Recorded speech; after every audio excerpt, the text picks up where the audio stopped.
Hi everyone, and welcome to Witch Hollow Homesteading. All of the plants here are coming in beautifully. We've had some nice warm temperatures and everything is thriving. All the green in this shot is either peppermint or lemon balm, and it's all looking so healthy, so I am going to have to harvest this soon. I want to use up some of my dried herbs from last year, so today I'm going to be making hibiscus, lemon balm, and sage sun tea.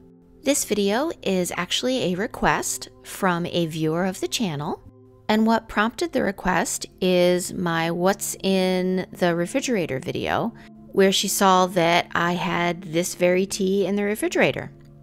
So let's get started.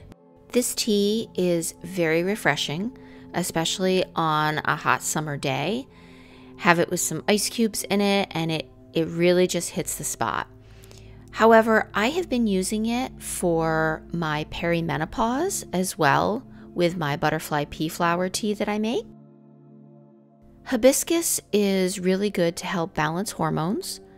Sage is good for brain fog, which I don't have as much anymore because of some of the other remedies that I'm using for perimenopause, and because I keep putting sage in everything I can think of. So I'm adding sage for brain fog, and then the lemon balm is really good for inflammation, so I will be adding that as well.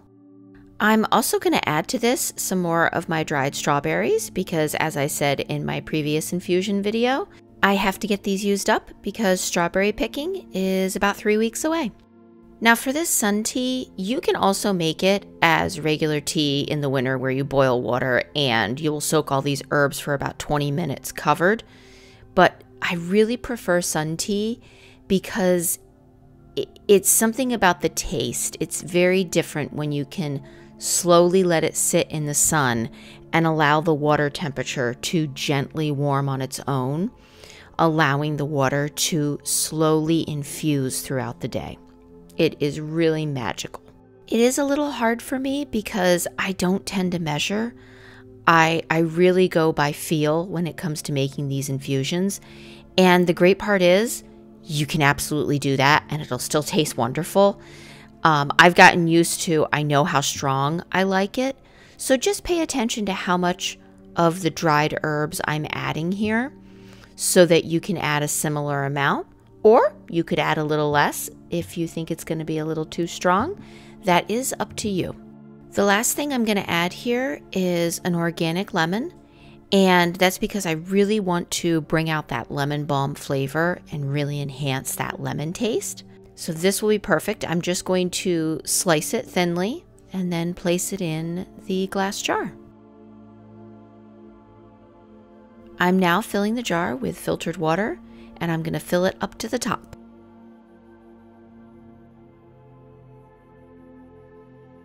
One last thing I'm going to do is just take a spatula or a spoon and stir the herbs around because they kind of need to all get wet and incorporated, and if you let them sit on the top and don't give them a quick stir, they will just kind of stay sitting up there.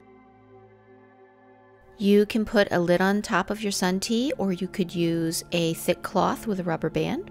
Either way works. And now let's get this outside. The hibiscus flowers are already starting to turn it this beautiful red color.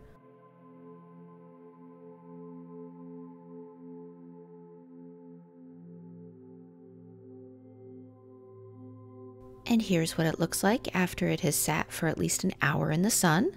As you can see, it's getting darker. And I am going to let this sit outside in the sun for at least 6 hours. As the day went on, the wind started to pick up a little bit and it became cloudier in the afternoon. And here is the tea about 6 hours later. It's ready to be strained and put in the refrigerator.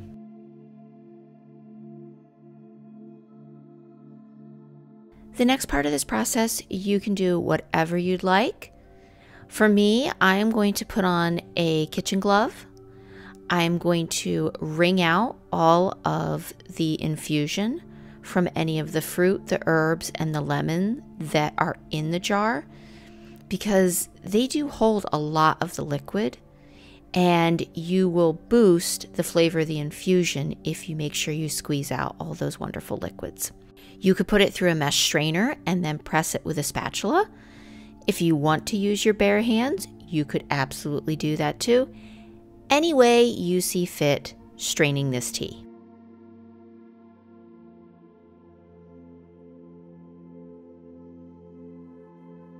Once I removed the larger pieces of the infusion, I am now going to put a small mesh strainer over the top of another gallon jar.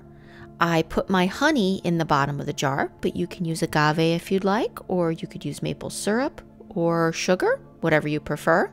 And then I'm going to very slowly strain out the remaining pieces from the infusion.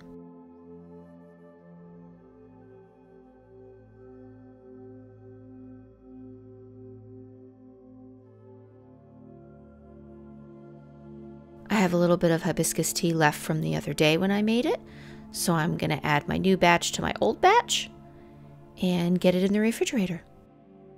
This infusion is ready to be enjoyed cold or warm. I hope you all have enjoyed this requested video. I hope you found it helpful and inspiring. If any of you have any other requests of things you'd like to see me make, please comment below and let me know. Happy homesteading!